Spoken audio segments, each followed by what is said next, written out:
Reproductive system, इसे हम लोग हिंदी में कहते हैं जनन या प्रजनन। जनन यानी प्रजनन तंत्र। आप इसे जनन भी कह सकते हैं, इसे प्रजनन भी कह सकते हैं। ये इंपॉर्टेंट चैप्टर है बाबू। जिस तरह से ब्रेन से क्वेश्चन आया था उसी तरह से इससे भी क्वेश्चन आते हैं। ध्यान से समझेंगे अभी के क्लास में कंप्लीट हो जाएगा। नौटंकी करेंगे नहीं कंप्लीट होगा। पहले एक बार कंप्लीट पढ़ लीजिए, उसके बाद हम आपको क्वेश्चन पूछने के लिए टाइम दे देंगे। क्योंकि होता क्या है कि आगे आप पूछ देते हैं, हम पढ़ाने ही वाले रहते हैं। क्या पूछ रहे हैं सर? एक्शन क्या है, एक्सॉन क्या है?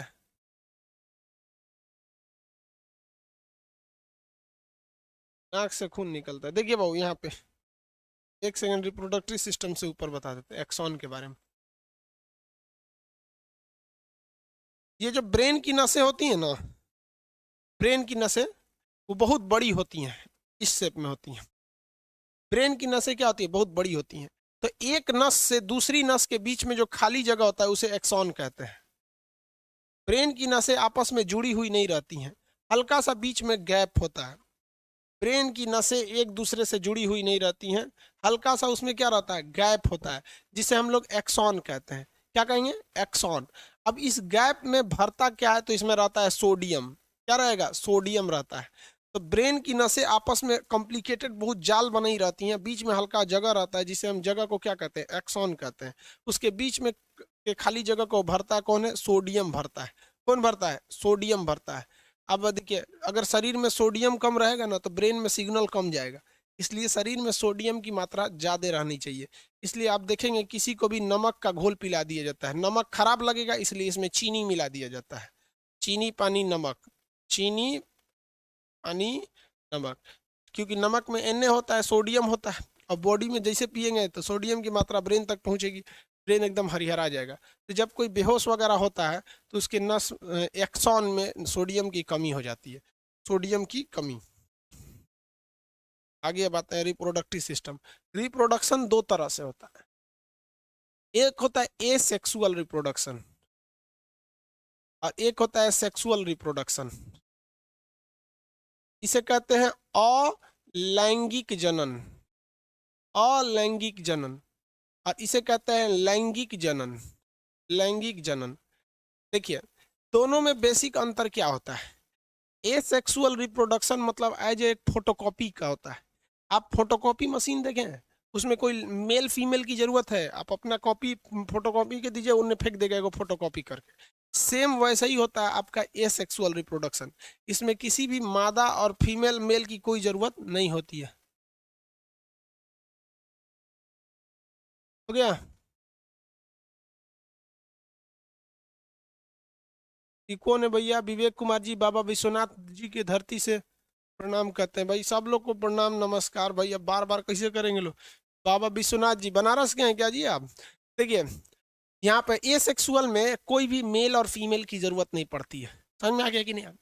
तो बहुत से लड़के यहीं पे गलती कर देते हैं कि पूछेगा कि पेड़ पौधों में क्या होता है, आंसर दीजिए। तो पेड़ पौधों में सेक्सुअल रिप्रोडक्शन होगा या ए सेक्सुअल होगा? आंसर दीजिए तो देखते हैं कितने लोग बता सकते हैं। जिसमें मेल फीमेल की जरूरत नहीं है उसे ए सेक्सुअल कहते हैं। क्या पेड़ पौधे ए सेक्सुअल में आएंगे कि सेक्सुअल रिप्रोडक्शन में आएंगे? आंसर दीजिए तो जल्दी। पेड़ पौधे, पेड़ पौधे ए सेक्सुअल में आएंगे। मतलब 90% लड़कों का आंसर है ए सेक्सुअल में आएंगे, 90% लड़कों का। भाई साहब सबका गलत है, जितने लोग ए सेक्सुअल बोल रहे हैं ना सबका गलत है। बकलोल बाई सेक्सुअल कर रहा है, लड़का लड़की में होता है बाई सेक्सुअल। देखिए बाबू, पेड़ पौधे भी सेक्सुअल रिप्रोडक्शन में आते हैं भैया। पेड़ पौधों का भी जो फूल होता है ना, उस फूल में भी मेल होते हैं और फीमेल होते हैं। सेक्सुअल रिप्रोडक्शन का मतलब ये थोड़ी होता है कि सेक्स करेगा वहां पे। सेक्सुअल रिप्रोडक्शन का होता है कि मेल और फीमेल की जरूरत है। आप देखेंगे गाय जो है, तो गाय वगैरह जो होती है उसको प्रेग्नेंट करना रहता है, तो जो सांड होता है उसका सीमन लेते आते हैं, यानी उसका जो स्पर्म होता है वो लेके आते हैं और इंजेक्शन से उसको लगा देते हैं। वो प्रेग्नेंट हो जाती है तो थोड़ी ना जरूरत है ओकरा साढ़ के लगे ले जिला बिना। पहले होता था इस तरह। अब क्या है कि अमेरिका का साढ़ जो होता है या फिर डेनमार्क का एक साढ़ है जिसका नाम होल्स्टीन, क्या है, होल्स्टीन है। तो वो होल्स्टीन नाम का साढ़ जो है ना, उससे जो उसके जो बच्चे होते हैं, उससे जो बछड़े बछड़ियां होती हैं, सोचरी 100 लीटर दूध देती है। 100 लीटर दूध देती है होल्स्टीन गाय। तो भारत वाले ने सोचा कि हम अपनी गाय को जहाज में भेज दे डेनमार्क, और वहां उनसे सांड से मीटिंग करा के उससे प्रेग्नेंट कराए, तो हमारी भी गाय दूध अच्छा देगी। लेकिन एगो दिक्कत था। दिक्कत ये था कि होल्स्टीन गाय जो होती है उसका जो बच्चे होते हैं उनको ठंडा टेम्परेचर चाहिए 20 डिग्री सेल्सियस, जबकि भारत में ससुरा 45 डिग्री टेम्परेचर हो जाता है गर्मी के दिन में। ओकर एसी में रखना पड़ेगा। तो हो गया दिक्कत, जितना के दूध ना दिए उतना के ससुरा एसी लगा दिए उनके खातिर। तो भारत में एक और गाय थी जिसका नाम था फिजिशियन गाय। क्या नाम था? फिजिशियन। फिजिशियन एक ऐसी गाय है जिसमें सबसे ज्यादा रोग प्रतिरोधक क्षमता है और ये गर्मी बर्दाश्त कर लेती है। इसलिए भारतीय वैज्ञानिकों ने डेनमार्क जाके, अमेरिका के पास यूरोप में देश है एक तो बहुत बड़ा, डेनमार्क जाकर वहां से जो होल्स्टीन गाय था उसका सीमन ले आया, और उसको ठंडे सीमन को नाइट्रोजन में रखते हैं, और उसको ले आके फिजिशियन गाय में इंजेक्ट कर दिया। फिजिशियन गाय प्रेग्नेंट हो गई। किसके सीमन से प्रेग्नेंट हुई थी? सीमन मतलब होता है स्पर्म से, तो वो होल्स्टीन से। इससे जो बच्चा हुआ और इस ससुरा वो 40 लीटर दूध देने लगा। जो बछड़ी हुई 40 लीटर दूध देने लगी, और गर्मी भी नहीं खोज, इसको ठंडा गर्मी से मतलब नहीं, क्योंकि उसमें आधा माँ का गुण है। माँ के गुण से वो बीमारियों से रक्षा कर लेती थी और वातावरण में ढल जाती थी गर्मी। अब बाप के गुण से उसके अंदर दूध देने की क्षमता ज्यादा थी। हर तरह की अलग अलग ब्रीड होती हैं। तो हिंदुस्तान में सबसे ज्यादा दूध देने वाली गाय कौन सी है? होल्स्टीन फिजिशियन HF गाय। ससुरी दिन में 3 बार दुहाती है, और नहीं दुहिएगा ना तो उसका दूध अपने से गिरने लगता है। हम लोग के यहाँ थी एक तो होल्स्टीन फिजिशियन। अभी तो गाय में कोई नहीं है क्योंकि कोई करने होने वाला अब है नहीं।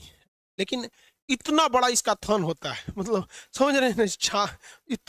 दूसरा के इतना बड़ा बताया इतना। अब जो 40 लीटर दूध देगी, सोच रहे थन भी तो उतना बड़ा होगा। और बहुत बड़ी गाय होती है और दिखती है जर्सी की तरह। ना वो जर्सी है ना फिजिशियन है, वो हॉल्स्टीन और फिजिशियन है। तो ये सब में, जानवरों में भी अब बताइए ना। अब आप कहेंगे तो ये तो ए सेक्सुअल रिप्रोडक्शन हो गया। अगर बाप था ब्रिटेन में, ई यहाँ पर हो गया।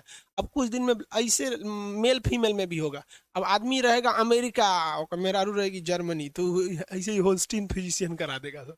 तो ए सेक्सुअल में कोई जरूरी नहीं है। देखिए पेड़ पौधे ए सेक्सुअल में नहीं आते हैं, पेड़ पौधे सेक्सुअल में आते हैं सर। जिसमें मेल और फीमेल हो गया वो सेक्सुअल में आते हैं सर। ए सेक्सुअल में 3 चीजें आती हैं सर। देखिए विखंडन, मुकुलन,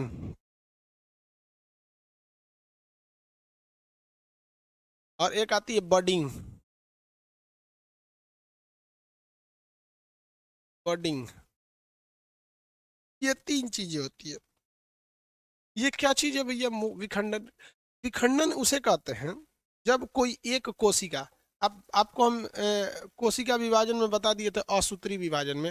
विखंडन उसे कहते हैं जब कोई बड़ी कोशिका होती है, बीच से इस तरह से पचक जाती है और साइड में जाके फिर ये 2 भाग में टूट जाती है। तो 1 से 2 बन गया ना, 1 से 2 बन गया। इसी को कहते हैं विखंडन। क्या कहते हैं? विखंडन। ये ऑटोमेटिक होता है, इसमें मेल फीमेल की कोई जरूरत नहीं। हो गया। एक आदमी पूछ रहे हैं सर गाय का सीमेन कितने दिन तक रह सकता है? अब ये डिपेंड करता है कि आपने किस गाय का लाया है। सबकी वैरायटी अलग होती है। हालांकि 20 से 25 दिन तक सीमेन को स्टोर किया जा सकता है। आगे देखिए, सीमेन स्टोर करने के लिए कंपनी आती है अलग से, वो बहुत बहुत जटिल प्रक्रिया होती है। देखिए, तो जब कभी विखंडन क्या होता है, एक बड़ी कोशिका जब 2 छोटी कोशिकाओं में टूट जाती है तो इसे विखंडन कहते हैं। ये सेम उसी तरह था जिस तरह से ए माइटोसिस हुआ था, यानी असूत्री विभाजन। इसमें मेल फीमेल की कोई जरूरत नहीं होती है। जब एक कोशिका बड़ी होकर 2 भागों में बढ़ जाती है तो उसे क्या कहते हैं? असूत्री विभाजन। वैसे ही होता है। मुकुलन में क्या होता है? मुकुलन, मुकुलन एक ऐसी प्रक्रिया होती है जिसमें शरीर का कोई एक अंग बड़ा होकर वो मुख्य चीजों से अलग हो जाता है। जैसे कोई पेड़ है इस तरह से, ये पेड़ है, इस पेड़ का एक ये वाला भाग है। मुकुलन में क्या होगा ना कि इसका ये वाला जो पोर्शन है बड़ा हो जाएगा इस तरह से। देखिए ये वाला जो पोर्शन है ये क्या हो गया? बड़ा हो गया। और एक वक्त आएगा कि यहाँ से कट जाएगा, और कट के ये गिर जाएगा यहाँ पर, और फिर यही आगे जाके सेम शकल का एक नया पेड़ बना लेगा। सेम शकल का नया पेड़ बना लेगा। तो जब कि शरीर के ही किसी अंग के कट जाने से एक नया चीज बन जाता है तो उसे क्या कहा जाता है? मुकुलन कहा जाता है। ये छोटे मोटे जीवों में होता है, असूत्री विभाजन में। ये जरूरी नहीं है हम लोग के लिए पढ़ना, लेकिन बता दे रहे हैं आपको। तो ये किससे होता है? शरीर के कट जाने से होता है। शरीर के कट जाने से हो जाता है मुकुलन। क्या हो गया? मुकुलन। किसी को दिक्कत है जी? इसके ऊपर मूवी है जी? क्या क्या कमेंट बोलते हैं। चलिए, मुकुलन हो गया। आगे देखते हैं लोग। अब इसके बाद तीसरा आता है कायिक जनन। तरीके मुकुल यहाँ लिख दिए। मुकुलन को ही इंग्लिश में बॉडिंग कहते हैं, बॉडिंग। यहाँ होता है कायिक जनन। कायिक जनन। कायिक जनन में क्या होता है भैया? जब कभी शरीर के किसी एक अंग द्वारा, एक शरीर जैसे, कैसे बताएं आपको, कोई एक पौधा देखे होंगे, एक पौधा है, उसके ऊपर एक दूसरा पौधा वहीं से निकल जाता है, जड़ की जरूरत नहीं है, वहीं से एक दूसरा निकल जाता है। तो इसकी ये काया है, यानी शरीर है, इसी काया से एक और निकल गया तो उसे कहते हैं कायिक जनन। इसमें मेल और फीमेल की इसमें भी कोई जरूरत नहीं पड़ती है।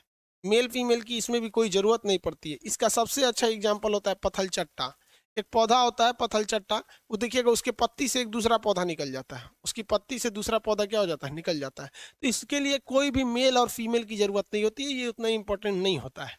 मेन होता है ये सेक्सुअल रिप्रोडक्शन, ये दोनों में होता है। प्लांट में भी होता है, जितने भी पौधे हैं, और एनिमल में भी होता है।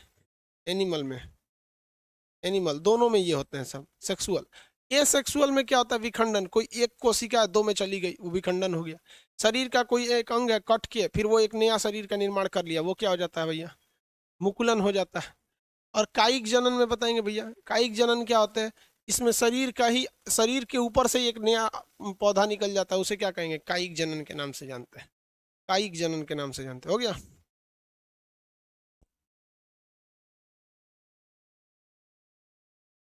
अब वो पीडीएफ आगे देखें।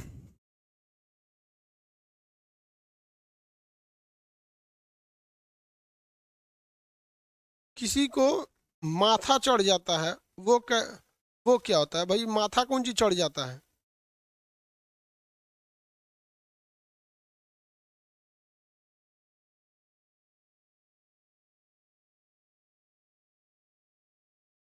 आगे देखिए बाबू, ये आपका मुकुलन वगैरह, ये यहाँ समझिए अब मेन। ये होता है लैंगिक जनन। लैंगिक जनन पेड़ पौधों में भी होते हैं। पेड़ में भी मेल होता है और फीमेल होता है, और एनिमल में भी मेल होता है और फीमेल होता है। तो पेड़ पौधों वाली चीजें हमको बॉटनी में पढ़नी है, तो इसको बॉटनी में पढ़ा देंगे। बस इतना यहाँ ध्यान से समझिए कि सेक्सुअल रिप्रोडक्शन पेड़ पौधों में भी होता है। अब एनिमल में जानवर भी आ जाते हैं, हम लोग भी तो एनिमल ही है। अब मेन हम लोग समझते हैं एनिमल का, ये वाला चीज आपको बॉटनी में पढ़ाएंगे, लेकिन यहाँ तो बस बता दिए ना ये चीज कैसे होता है। यहाँ पर बॉटनी में ये सारी चीजें भी आ जाती है, क्योंकि ये भी चीजें पेड़ पौधों में ही देखने को मिलती है। तो ये चैप्टर एक्चुअली क्या है कि रिप्रोडक्टिव सिस्टम चैप्टर जो आता है वो जूलॉजी के अंदर आता है, लेकिन इसमें क्या है कि पेड़ पौधे दोनों आते हैं। तो जूलॉजी में हम मेन किसको ध्यान देखते हैं? एनिमल्स को। और बॉटनी में ध्यान देंगे पेड़ पौधों को। तो यहाँ तो आप एक ओवरव्यू समझ में आ गया ना कि पेड़ पौधों में भी सेक्सुअल रिप्रोडक्शन होता है। और जब बॉटनी, जब जस्ट इसके बाद स्टार्ट होगा, जूलॉजी अब तो खत्म होने वाला है, उसके बाद आपको बॉटनी में एक क्लियर कर देंगे। अब एनिमल में आते हैं हम लोग रिप्रोडक्शन के लिए। एनिमल में रिप्रोडक्शन देखिए, रिप्रोडक्टिव सिस्टम में एनिमल्स में कई चीजें ध्यान से अब समझते चलेंगे हम लोग। पहले मेल का देख लेते हैं, उसके बाद फीमेल का रिप्रोडक्टिव सिस्टम देख लेते हैं। मेल का रिप्रोडक्टिव सिस्टम जो होता है, मेल, पहले इधर मेल लिख देते हैं और इस साइड में फीमेल का। कंपैरेटिवली दोनों एक साथ देखते चलेंगे, मेल और फीमेल का। देखिए, कहेगा कि मेल का मुख्य जनन अंग कौन सा है? इसका होता है टेस्टिस।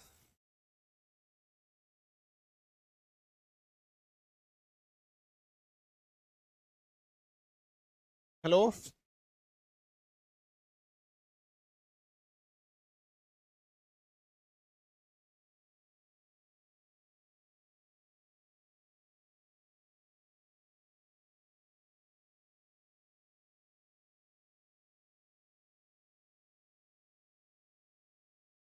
देखिए भाऊ, मेल का मेन रिप्रोडक्टिव अंग जो होता है वो होता है उसका टेस्टिस। टेस्टिस की संख्या कितनी होती है? तो 2 होती है। टेस्टिस की संख्या 2 होती है और इसमें एक नस निकली रहती है जिसे हम लोग कहते हैं वैस, और ये जुड़ी रहती है पेनिस से, ऊपर जाके जुड़ी रहती है पेनिस से। पेनिस बाबू ये मेन रिप्रोडक्टिव सिस्टम नहीं है। अब ध्यान से समझिएगा आप लोग। अब इसमें कमेंट उल्टा सीधा करेंगे ना तो कमेंट ऑफ नहीं करेंगे, पूरा एप्लीकेशन से भगा देंगे। फिर आप प्ले स्टोर से भी ब्लॉक कर देंगे तो आप एप्लीकेशन उस आईडी से डाउनलोड भी नहीं कर सकते, फीस तो ऐसे चल जाएगा।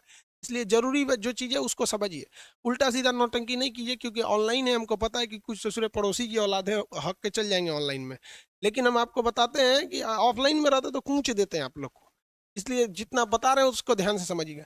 पेनिस जो है उसके 2 ही काम है, एक पेशाब करने के काम में आता है, दूसरा जो ये टेस्टिस है ये स्पर्म को बनाया है, यानी सीमन को बनाया है।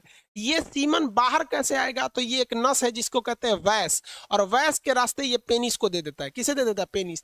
पेनिस का केवल यही काम होता है कि वो स्पर्म को फीमेल के अंदर पहुंचा सके। वो मुख्य रिप्रोडक्टिव सिस्टम नहीं है हमारे बॉडी का। तो मेल का मुख्य रिप्रोडक्टिव सिस्टम क्या होता है? टेस्टिस होता है। क्या होता है? टेस्टिस। अब इस टेस्टिस में 3 चीजें होती हैं, याद रखिएगा। ये गोल वाली चीजें तो क्या होती है? टेस्टिस होती है। इसके बाहर एक हल्की सी परत होती है, इसको हम लोग कहते हैं इपीडिडिमिस। इपीडिडिमिस 4 बार बोलेंगे याद हो जाएगी। इपीडिडिमिस, इपीडिडिमिस अधिवृषण। इसको हिंदी में क्या कहते हैं? वृषण कहते हैं। इसको हिंदी में क्या कहते हैं? वृषण कहते हैं। ध्यान से समझिए, टेस्टिस को हिंदी में क्या कहा जाता है? वृषण कहा जाता है। क्या कहेंगे? वृषण। ये बहुत ज्यादा जरूरी है। मेल जो होता है फीमेल के प्रति अट्रैक्ट होता है इसी टेस्टिस की वजह से। इसलिए आप देखेंगे कि सांड और बैल में क्या अंतर होता है।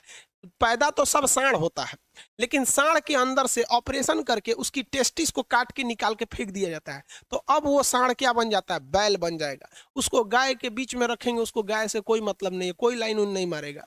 लेकिन अगर किसी सांड का टेस्टिस नहीं निकालेंगे तो सांड बन जाएगा, देखते रहेगा चक्कर पकड़। तो जितने भी लैंगिक क्रियाएं होती हैं वो इस टेस्टिस के कारण ही होती है।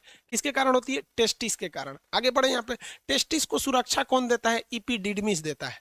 क्या देता है? इपीडिडमिस देता है। टेस्टिस का काम कि टेस्टिस किन चीजों को निकालता है? दो देखिए, यहाँ से एक हार्मोन निकलता है, टेस्टोस्टेरॉन।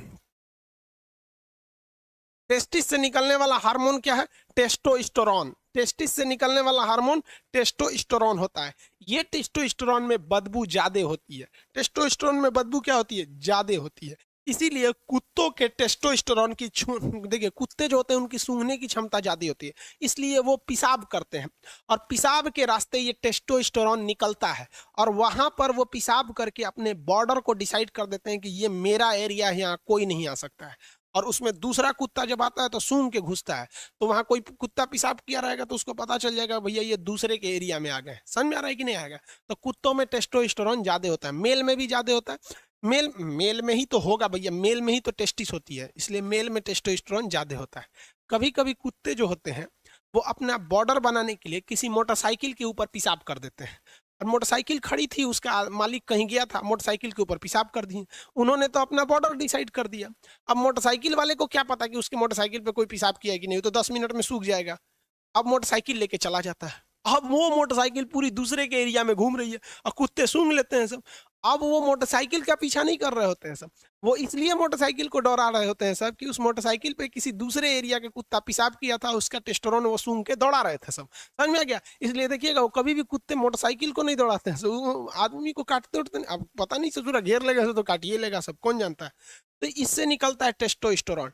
ये टेस्टोस्टेरोन जो होता है मेल में, बेसिकली मेल में 12 साल की एज में निकल जाता है। और 12 साल का जब लड़का होता है, टेस्टोस्टेरोन जब उसका निकलना चालू होता है, तब वो महिलाओं की ओर आकर्षित होने लगता है, उसका गला भारी होने लगता है, दाढ़ी मूछ आने लगती है, ये गले की आवाज थोड़ी भारी हो जाती है, थोड़ा सा बोल्ड मतलब आता है। इस क्रिया को कहते हैं secondary sexual character. Secondary sexual character. देखिए, प्राइमरी सेक्सुअल कैरेक्टर, कैरेक्टर का मतलब होता है पहचान, सेक्सुअल का मतलब लैंगिक, प्राइमरी मतलब प्रथम। कोई लड़का है, इसकी सबसे पहली पहचान होती है कि उसके पास टेस्टिस होना चाहिए। क्या होना चाहिए? टेस्टिस होना चाहिए, अदरवाइज में वो लड़का ही नहीं है, वो हिजड़ा हो जाएगा। किसी का टेस्टिस निकाल दीजिएगा तो उससे बच्चे पैदा नहीं होगा और महिला की ओर आकर्षित ही नहीं होगा, वो हिजड़ा हो जाता है यहाँ पर केवल टेस्टिस निकाल देने से। तो जब ये टेस्टिस से निकलता है टेस्टोस्टेरोन 12 साल की उम्र में, तो 12 साल की एज के बाद लड़कवा थोड़ा चक्कर पकड़ करना चालू करता है और इसी से द्वितीय गौण लक्षण चालू होते हैं। जैसे दाढ़ी, ये लड़कों की मुख्य पहचान नहीं है, ये द्वितीय पहचान है। मोछ, ये भी लड़कों की मुख्य पहचान नहीं है, द्वितीय पहचान है। आवाज का भारी हो जाना, ये भी मुख्य पहचान नहीं है, ये सेकेंडरी कैरेक्टर है। सेकेंडरी मेन कैरेक्टर क्या है? अब आप एक बात बताओ ना, कोई लड़का है, उसका मोछ भी है, दाढ़ी भी है, आवाज भी भारी है, एकदम बोल्ड है, शरीर पे बाल ज्यादा आ जाते हैं, सब मेल के टेस्टोस्टेरोन की वजह से ज्यादा आ जाते हैं, लेकिन उसका कोई ऑपरेशन करके टेस्टोस्टेरोन ने काट के निकाल दिया है, टेस्टोस्टेरोन काट के निकाल दिया, अब तो हिजड़ा हो गया, तो उसकी प्राथमिक पहचान तो चली गई, लेकिन द्वितीय पहचान के तहत वो क्या हो जाता है? मेल कहलाता है। तो मर्दों में, मेल में द्वितीय पहचान, द्वितीय लैंगिक पहचान यानी सेकेंडरी सेक्सुअल कैरेक्टर किसकी वजह से होता है? टेस्टोस्टेरोन की वजह से होता है। आगे बढ़ जाए, टेस्टोस्टेरोन की वजह। नसबंदी और हिजड़ा बनाने में अंतर होता है। नसबंदी में केवल ये नस काट दिया जाता है, तो उसका स्पर्म बाहर नहीं आ पाता है, और इसमें क्या होता है? टेस्टोस्टेरोन में ये स्पर्म नहीं बनता है। समझ में आया कि नहीं आया? आगे देखिए, इसमें जो सबसे मेन बनने का काम करता है वो होता है स्पर्म। स्पर्म, इसे हम लोग कहते हैं शुक्राणु। शुक्राणु, इसका जीवन काल 20 मिनट होता है। स्पर्म का जीवन काल कितना मिनट होता है? 20 मिनट होता है। और ये जो होता है यही बच्चे को जन्म देता है आगे जाके। स्पर्म का शेप इस शेप में होता है, पहले आप समझ जाइए, फिर आपको इमेज वगैरह दिखा के समझा देंगे, वरना अभी बीच में इमेज लाएंगे तो कंसेप्ट गड़बड़ हो जाता है। स्पर्म का जीवन काल 20 मिनट होता है। स्पर्म कहाँ बनता है? टेस्टिस में बनता है। कहाँ बनेगा? टेस्टिस में बनेगा। कितने जीवन काल होता है? 20 मिनट जीवन काल होता है। 20 मिनट। एक बार में जो स्पर्म की संख्या होती है लगभग 7 ml होती है, 7 ml। अब 7 ml कितना होता है भैया? कोई छोटा सा ढक्कन ले लीजिए, दवा वगैरह का ढक्कन होता है ना, इसमें छोटे बच्चे को सिरप वगैरह पिला दिया जाता है ढक्कन में, तो वो 7 ml का होता है। तो एक बार में कम से कम 7 ml स्पर्म बनना चाहिए, तब वह स्पर्म आगे जाके बच्चे को जन्म दे सकता है। 7 ml से कम स्पर्म बनेगा तो वो बच्चा जन्म नहीं ले पाता है। तो कभी कभी देखते हो किसी का शादी ब्याह हो जाता है तो बच्चे नहीं होता है, तो बाद में पता चलता है कि भैया जो पुरुष था ना उसमें स्पर्म की संख्या कम बन रही थी।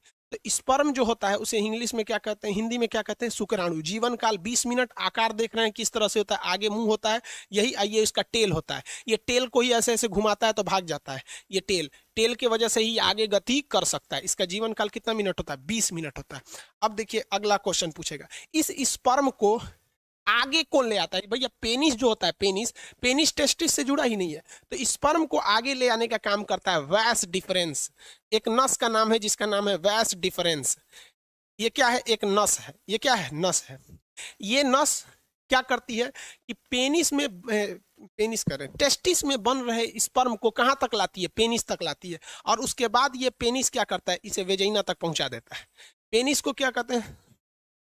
सीस्म कहते हैं। सीस्म, उसे वृषण कहते हैं, इसे सीस्म कहते हैं। तो पेनिस के दो ही काम होते हैं, वो एक पेशाब करने के काम में और सेक्स के समय में उसे जो स्पर्म है इसे वैस ने लेकर आया है, वैस डिफरेंस ना, इसे यहाँ से यहाँ लाया है, और उसके बाद पेनिस उसे आगे जाकर ओवरी में पहुंचा, यूट्रस में पहुंचा देता है, फीमेल के वेजाइना के रास्ते ओवरी में पहुंचा देता है। ये मुख्य रूप से ये हो गया पुरुष जनन अंग। ये क्या हो गया? पुरुष जनन अंग। अब जैसे हम आपको यहाँ अभी ये फीमेल तो बता नहीं रहे ना, पहले यहाँ पुरुष वाला ही बता दे, देखते चलिए यहाँ तक में। अब हम एक बार में रिवाइज कर, बफरिंग कहाँ, चलिए ध्यान से देखिए बाबू लोग, आप लोग कोई प्रॉब्लम रहे तभी कमेंट कीजिए, वरना खास करके इस चैप्टर में हमारा दिमाग झनके का हम पूरा रिकॉर्डेड क्लास दे के चल जाएंगे और चैटिंग ऑफ कर देंगे। इसलिए आप लोग को 20 बार विनती करते हैं कि आप अपने पैर पे कुल्हाड़ी मारोगे, याद रखिएगा आप लोग। दोबारा हम रिवाइज कराते हैं बाबू।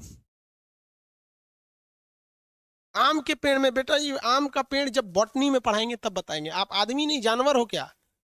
अभी बता दिए ना। अब पुबर्टी क्या होता है? पुबर्टी, रोहित कुमार शर्मा कर, पुबर्टी वो एज होता है जिस एज में एक लड़का को समझ में आ जाता है कि हम लड़का हैं और हमको लड़की चाहिए, एक लड़की को समझ में आता है। पुबर्टी के एज में दाढ़ी मोछ आने लगते हैं, स्पर्म बनना चालू हो जाता है। समझ में आ गया कि नहीं आ गया? और पुबर्टी के एज में महिलाओं में क्या होता है? स्तन का उभार हो जाता है और मेंसुरेशन साइकिल चालू होती है। उस अवस्था को कहते हैं पुबर्टी एज। लड़कों में 12 साल में, लड़कियों में 13 से 14 साल में हो जाता है।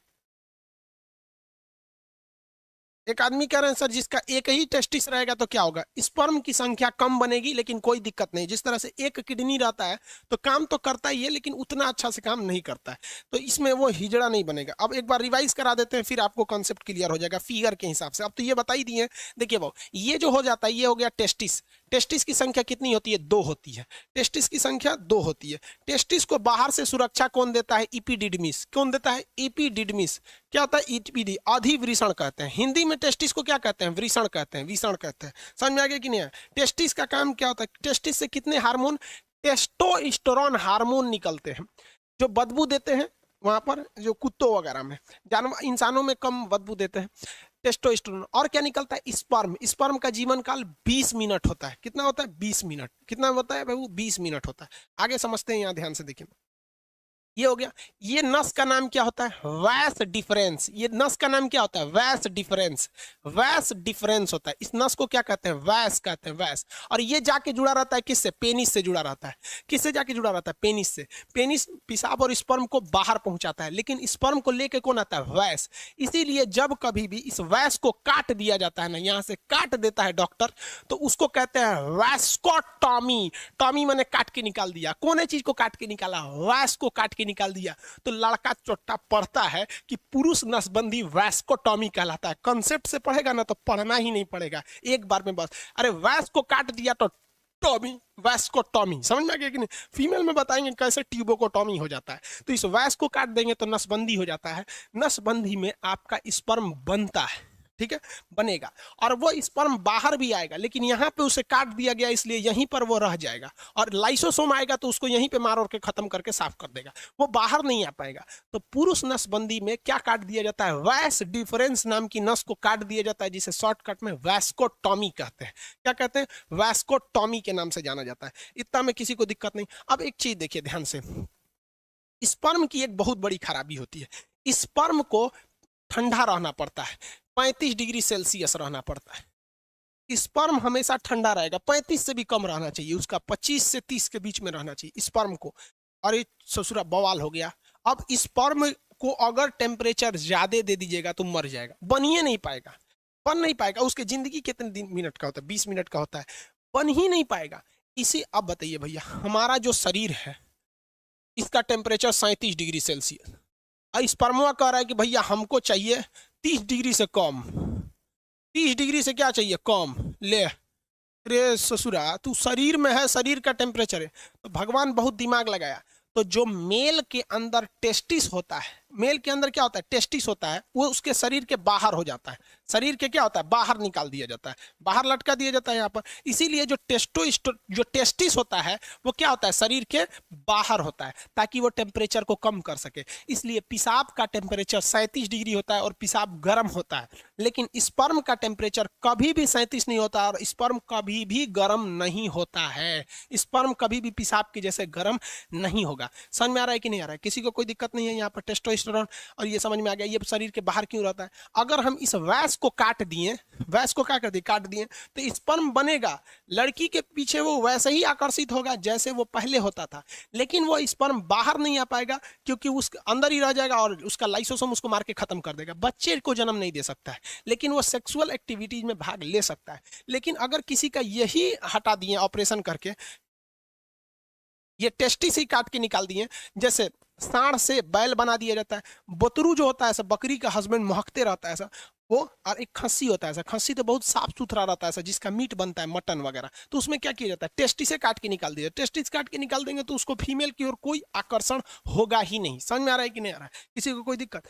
जिसके अंदर टेस्टोस्टेरोन ज्यादा रहता है वही ज्यादा लड़कियों के पीछे चक्कर पकड़ करते रहता है, टेस्टोस्टेरोन। और स्पर्म तो होता है, ये तो जनन के समय काम करता है। ये हो गया मेल का मतलब रिप्रोडक्टिव सिस्टम हो गया। मुख्य जनन अंग ये टेस्टिस है, पेनिस तो केवल पहुंचाने का काम करता है, अदरवाइज उसका कोई काम नहीं है। ये हो गया। प्यूबर्टी स्टेज किसे कहते हैं? जब किसी व्यक्ति में मतलब 12 साल की अवस्था, पुबर्टी उसके लिए हो जाता है जब उसके अंदर स्पर्म बनना चालू हो जाते हैं।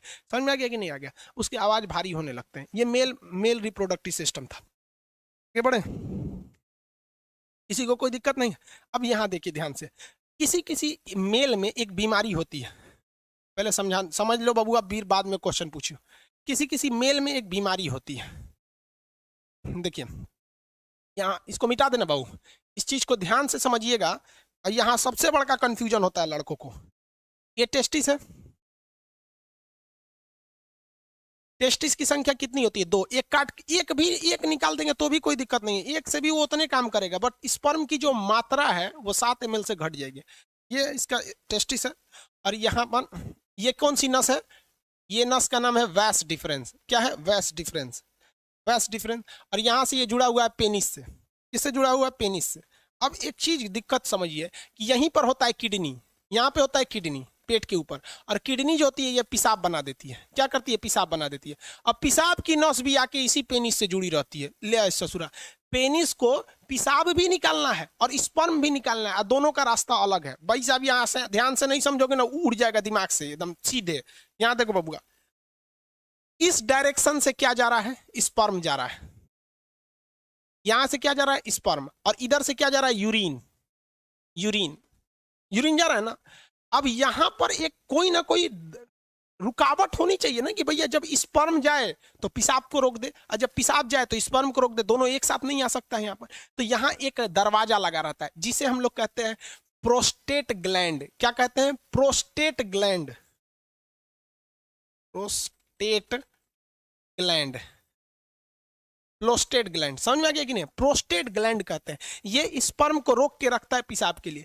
जिसमें ये प्रोस्टेट ग्लैंड कमजोर होता है, वैसे व्यक्ति जो होते हैं, जब वो कभी रात में सोते हैं या कभी सोते हैं, तो उनकी मेंटली डिसऑर्डर की वजह से इनका टेस्टिस जो होता है स्पर्म बनाने लगता है, और ये प्रोस्टेट ग्लैंड उतना अच्छा काम नहीं कर रहा होता है, तो उनका अपने से वो उसका स्पर्म बाहर आ जाता है। ये बीमारी होती है, इसको डॉक्टर से इलाज कराने पर ये ठीक हो जाती है। समझ में आ रहा है कि नहीं आएगा? तो ये बीमारी बहुत अजीब चीज है, क्योंकि स्पर्म जो होता है वो एनर्जी में बहुत ज्यादा, उसमें एनर्जी लॉस होता है। तो अपने से बन के अगर बाहर चला जाता है तो भी दिक्कत है। किसी किसी में क्या होता है कि वो कंटिन्यू बन रहा होता है और पेशाब के रास्ते आ रहा होता है, तो उसका भी शरीर पे काफी ज्यादा गहरा इफेक्ट पड़ता है। अगर कि यहाँ पर, और मेस्टरबेशन जो होता है, मेल और फीमेल दोनों में मेस्टरबेशन होता है। मेस्टरबेशन उसे कहते हैं कि बिना सेक्स के सेक्स की फीलिंग करना मेस्टरबेशन कहलाता है। और इसमें क्या करता है? पुरुष अपने स्पर्म को जानबूझ के बाहर निकालता है। अगर ये ज्यादा कर देता है पुरुष, जब कभी भी ज्यादा ओवर मेस्टरबेशन हो जाता है, तो ये प्रोस्टेट ग्लैंड कमजोर हो जाती है। फिर उसको एक लंबा चौड़ा खामियाजा भुगतना पड़ता है आगे जाके, और ये एक प्रोस्टेट कैंसर का रूप ले लेता है। मर्दों में सबसे कॉमन है प्रोस्टेट कैंसर, और महिलाओं में सबसे कॉमन है ब्रेस्ट कैंसर। ब्रेस्ट कैंसर इसलिए होता है क्योंकि महिलाएं आजकल अपने बच्चे को दूध नहीं पिला रही हैं, और उनको फैशन भागल जा रहा है, तो कैंसर हो जाएगा तो घूमियो तो फैशन करके। और मर्दों में सबसे ज्यादा होता है प्रोस्टेट कैंसर, या तो फिर वो प्रॉपर इलाज नहीं कराते हैं, या फिर ज्यादा मास्टरबेट कर देते हैं, इस वजह से उनका प्रोस्टेट कैंसर हो जाता है। तो कई लड़कों को लगता है मास्टरबेशन मतलब ये चीज जो इस प्रोस्टेट ग्लैंड होता है ये नॉर्मल चीज, ऐसा नहीं है भाई। ये मेल में बहुत ज्यादा ये क्या करते हैं भैया, ये मतलब कहने का सेंस क्या है कि ये एक रिस्की चीज होता है। तो यूरिन को और स्पर्म को रोकने के लिए काम कौन करता है? प्रोस्टेट ग्लैंड काम करता है। मेल का अंग समझ में आ गया? रोहित कुमार शर्मा, स्पर्म का कहाँ बनता है? अरे भैया सब रामायण खत्म हो गई, पूछते कि रावण कौन था। स्पर्म टेस्टिस में बनता है भाई। सूर्या कुमार, लोल कहीं का तोरा अब नहीं बताए क्या है? अब नहीं समझ में आया तो जाके अपने मम्मी से पूछ लियो। पूछता है कि सर ऑटोमेटिक यहाँ पे नाइट फॉल कैसे होता है? अरे लोल कहीं का, उसी को तो समझा रहे थे कि अगर जिसमें बीमारी हो जाती है तो अपने से बन के यहाँ पे सोने के वक्त में निकल जाता है वहां पे ऑटोमेटिक। लोल कहीं का, तो हम सब समझते हैं।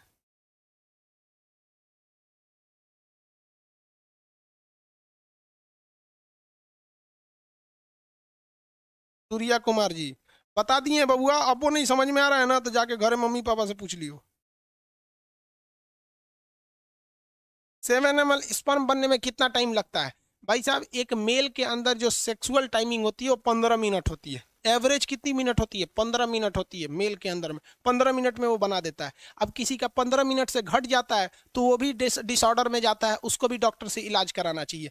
जो जगह जगह में सुने होंगे गुप्त रोग विशेषज्ञ, सुने होंगे ना, बाबा रहमानी पता नहीं कौन चीज खुरैना बाबा, ये सब गुप्त रोग। अब किसी किसी में 2 ही मिनट में स्पर्म बन जाता है, तो ये एक बीमारी में आ जाती है, डिसऑर्डर होता है ये बीमारी। अब ये डॉक्टर का सेक्शन हो जाता है, टीचर से हट के अब डॉक्टर। हम लोग कौन सी दवाई का नाम जानेंगे? लिकोरिया बीमारी होती है, आगे पढ़ाएंगे। लिकोरिया एक बीमारी है, ओवर सेक्सुअल की वजह से होती है। लिकोरिया एक बीमारी होती है। सिफिलिस भी बीमारी होती है, ज्यादा सेक्स कर देने से लिकोरिया, सिफिलिस, ये सारी बीमारी हो जाती है। फिर उसमें टेस्टिस में घाव बनने लगता है। इसमें क्या बन जाता है? घाव बन जाता है। कभी कभी टेस्टिस में चोट लग जाता है ना, तो ये फूल जाता है, जिसे हाइड्रोसिल नामक बीमारी कहते हैं। मेडिकल के वक्त में इसमें ऑपरेशन करके उसे ठीक कर दिया जाता है। हाँ, वही हाइड्रोसिल का ऑपरेशन, चोट लगने से इसमें हो जाता है।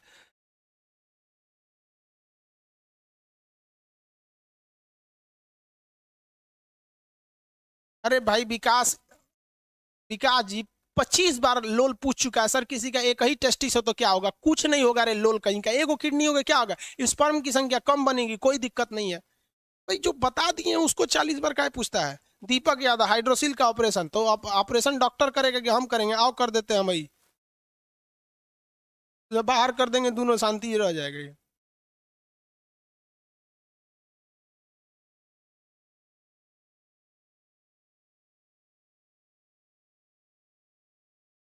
बाबू विकास अहिरवार, आपको ब्लॉक कर देंगे। एक एक क्वेश्चन में 20 बार पूछ रहा है कि एगो टेस्टिस रहेगा, एक एक गो लग रहा है हमरा। इसका पड़ोसी कौन है, उसको फायदा हो जाएगा।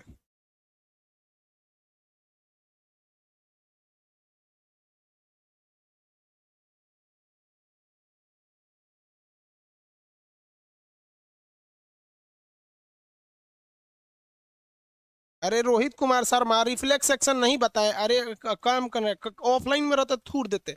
स्पाइनल कॉर्ड रिफ्लेक्स सेक्शन को कंट्रोल करता है। अचानक होने वाली क्रिया, छींक, जम्हाई, पलक झपकना, ये कौन चीज है? रिफ्लेक्स सेक्शन है। कब के बताएंगे?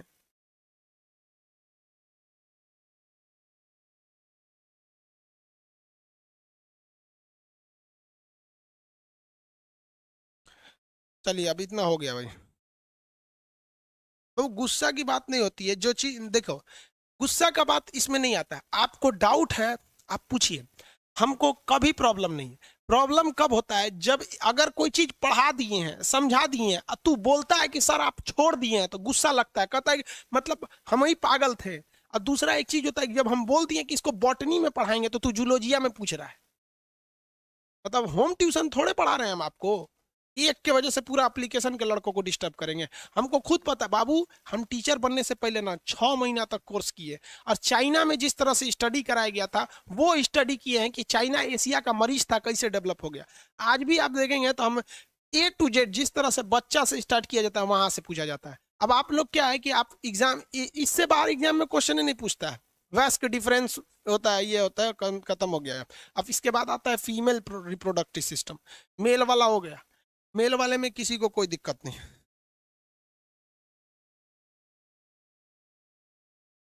अरे बेवकूफ कहीं का, राजा नंदन साहब प्रोस्टेट ग्लैंड के लिए दवाई का नाम बताओ। अरे भाई साहब, मतलब तू क्या चाहता है? हमको क्या समझ रहा है भाई? हम डॉक्टर थोड़ी है यार। नहीं, हमको दवा नहीं पता रहेगा। हम डॉक्टर नहीं ना बाबू। इसमें किसी को कोई दिक्कत नहीं है। 20 मिनट में स्पर्म नहीं, 20 मिनट में स्पर्म जो होता है वो खत्म हो जाता है। उसके अंदर जो ये शुक्राणु होते हैं, ये मर जाते हैं। ये शुक्राणु होता है, 20 लाख शुक्राणु होते हैं। जब अभी फीमेल वाला बता देंगे, पहले एक बार मेल कंप्लीट कर दें, फीमेल कंप्लीट कर दें, फिर दोनों को मिला के बताएंगे कि जाइगोट कैसे बनता है, एम्ब्रॉय कैसे बनता है। आगे देखा जाए। वेस्कोटॉमी आगे बताएंगे। वेस्कोटॉमी मतलब क्या होता है भाई? वेस्क को काट देना क्या हो जाता है वेस्कोटॉमी का? हो गया डाउट इन लोग का कंप्लीट।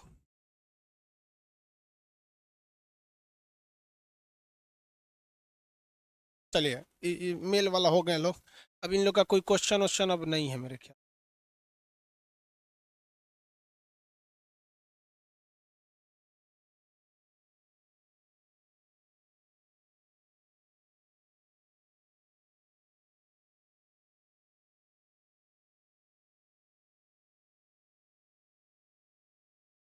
आगे देखें, चलो ध्यान से देखते हैं।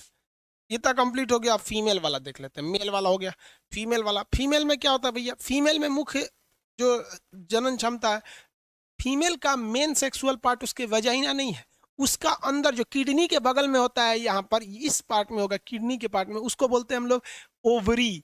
जिस तरह से मेल का मेन रिप्रोडक्टिव सिस्टम पेनिस नहीं था, क्या था, टेस्टिस। उसी तरह फीमेल का वेजिना नहीं होता है, फीमेल का मेन रिप्रोडक्टिव सिस्टम होता है ओवरी। ओवरी की संख्या 2, टेस्टिस की संख्या है 2। समझ में आया कि नहीं आ गया? टेस्टिस भी सेम होते हैं, पक्षियों में एक टेस्टिस होता है, मतलब वो ओवरी होता है वहां पे, ताकि वो हल्के हो सके और उड़ सके, कोई दिक्कत नहीं आता है। अब आज आज के लिए इतना ही, कल बताएंगे फीमेल रिप्रोडक्टिव सिस्टम के।